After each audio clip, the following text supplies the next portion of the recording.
Welcome to my channel dream success.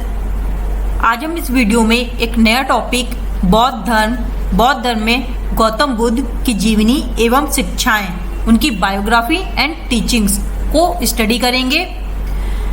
यह topic आपका UPSSC पेट syllabus में मेंशन है, तो यह वीडियो हमारा एक शॉर्ट वीडियो होगा जिसके थ्रू आप इस टॉपिक का फटाफट रिवीजन कर सकते हैं। तो चलिए स्टार्ट करते हैं वीडियो।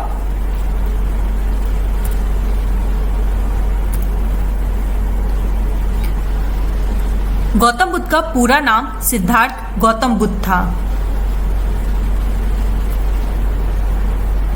अगर हम उनके जन्म की बात करें तो उनका जन्म 563 ईसा पूर्व लुम्बिनी, जो कि नेपाल में है, वहां हुआ था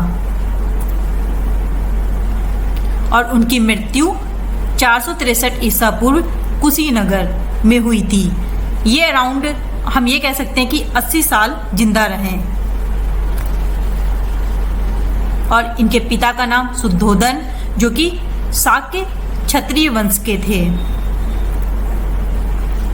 इनकी माता का नाम महामाया या महादेवी, ये एक राजकुमारी थी। इनकी मौसी महाप्रजापति गौतमी थी। एक्चुअली इनकी माता का निधन इनके बचपन में हो गया था, तो इसलिए इनकी मौसी ने ही इनका पालन पोषण किया। और इनकी शिक्षा गुरु विश्वामित्र के पास वेद और उपनिषद इन्होंने पढ़े और इन्होंने राजकाज और युद्ध और विद्या की भी शिक्षा ली। और इनका विवाह 16 साल की उम्र में यशोधरा के साथ हुआ था।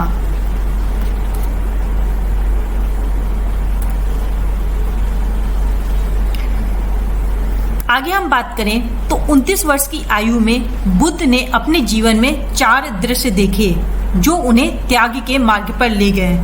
और वो 4 दृश्य जो उन्होंने देखे थे, उसमें से पहला था, उन्होंने एक बूढ़ा आदमी देखा जो कि दुखी था। दूसरा, उन्होंने एक रोगग्रस्त व्यक्ति मतलब बीमार व्यक्ति देखा, वो भी दुखी था। और तीसरा, मृत व्यक्ति। जब व्यक्ति मरता है तब भी लोग रोते हैं, तो ऑब्वियस है वो भी दुख का ही कारण है। और चौथा, उन्होंने एक प्रसन्न मुद्रा में मतलब खुशी मुद्रा में एक सन्यासी को देखा। तो उन्होंने 29 वर्ष की आयु में जब ये 4 चीजें देखी, तो ये 4 चीजें उन्हें त्याग के मार्ग पर ले गईं। बुद्ध के जीवन के 4 आर्य सत्य थे। पहला, दुख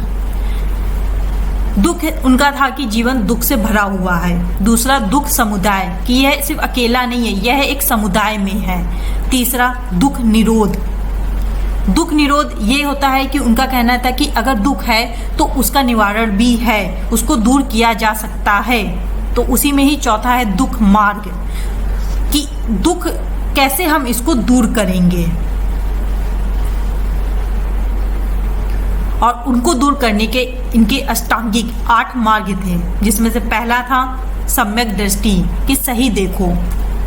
सम्यक माने सही, सम्यक संकल्प सही संकल्प लो। सम्यक वाक माने वीड़ा मतलब सही बोलो। सम्यक कर्म, अच्छे कर्म करो। सम्यक जीविका। छठा है सम्यक प्रयास, अच्छे प्रयास करने चाहिए। सम्यक स्मृति। और 8वां है हमारा सम्यक समाधि। आगे हम बुद्ध के जीवन की कुछ महत्वपूर्ण घटनाएं पढ़ेंगे, जिसमें से उनका हम देखेंगे कि उस घटना का आयोजन और स्थल कहाँ पे हुआ और उसके क्या उनके चिन्ह दिए गए। तो अगर हम जन्म की बात करें तो जन्म उनका लुम्बिनी में हुआ और उसका चिन्ह दिया गया कमल और बैल।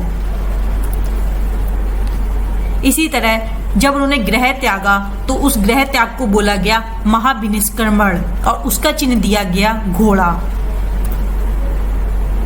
और जब बुद्ध को ज्ञान की प्राप्ति हुई, जिसे निर्वाण कहा गया, जो कि बोध गया में हुई, और चिन्ह दिया गया बोधि वृक्ष पीपल। इसी तरह से इनको धर्म चक्र प्रवर्तन, जिसको ये कहा जाता है कि इन्होंने जहाँ प्रथम उपदेश जो दिया था सारनाथ में, उस घटना को कहा जाता है धर्म चक्र प्रवर्तन। और उन्होंने पहला उपदेश अपना सारनाथ में दिया था और उसको जो चिन्ह दिया गया पहिया। इसी तरह से जब उनकी मृत्यु हुई तो उस मृत्यु घटना को कहा गया महापरिनिर्वाण, जो कि हुई थी कुशीनगर में, और चिन्ह दिया गया स्तूप।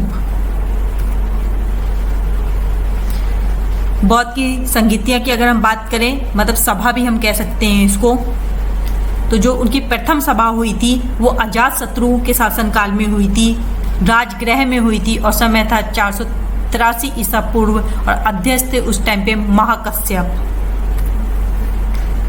इसी तरह से उनकी दूसरी जो सभा हुई थी वो हुई थी कालाशोक के शासनकाल में, और जिस जगह पे हुई थी वो वैशाली थी। समय था 383 ईसा पूर्व, और अध्यक्ष थे उस टाइम पे सर्वकामी, या हम इनको सबबकामी भी कहीं कहीं लिखा होता है कहते हैं। तीसरी इनकी जो सभा हुई थी वो अशोक के शासनकाल में हुई थी, पाटलिपुत्र में हुई थी, 251 ईसा पूर्व में हुई थी, और अध्यक्ष थे उस टाइम पे मोगलीपुत्र तिसम।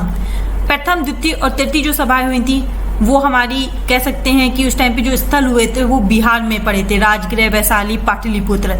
बिहार की पहली राजधानी हमारी थी राजगृह, दूसरी थी वैशाली और तीसरी थी पाटलिपुत्र। लेकिन जो हमारी चतुर्थ या चौथी जो सभा हुई थी वो कनिष्क के शासनकाल में हुई थी, और स्थल था कुंडलवन। कुंडलवन हमारा कश्मीर में पड़ता है। तो एग्जाम में हमारा ये क्वेश्चन बन सकता है कि कौन सी सभा जो हुई थी वो बिहार में ना होके, मतलब इसका कश्मीर का नाम पूछ सकते हैं। तो ये इंपॉर्टेंट आपका क्वेश्चन है कुंडलवन वाला, और ये ईस्वी की प्रथम शताब्दी में हुई थी, और उस टाइम पे अध्यक्ष जो थे इस सभा के वो थे वसुमित्र। नेक्स्ट हम देखेंगे बौद्ध के ग्रंथ।